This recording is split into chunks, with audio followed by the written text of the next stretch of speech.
What do some of your portfolio companies offer in terms of solutions to kind of build resilience then into our cities, into our buildings, and reduce that energy use when it's operating, and of course those input costs as well, at least the input and the carbon emissions from those inputs?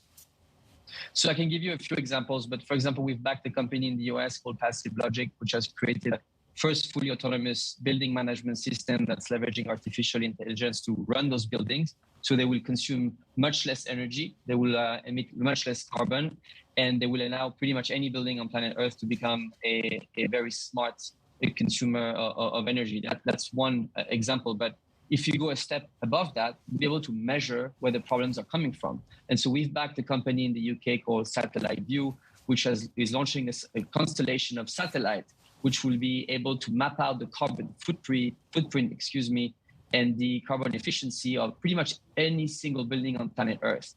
And what that allows us to do is not only asset owners, but policymakers, regulators, cities, to have access to a single source of truth so they can decide where to allocate their resources to target the buildings that are most at risk, both in terms of their emission, but also their critical kind of infrastructure health. And lastly, we've backed a company called ClimateX, which allows any stakeholder to measure what is the climate risk associated with the risk coming from climate change, increased temperature, increased risk of flooding, whatnot. So there are a number of companies out there, and we see brilliant entrepreneurs coming our way.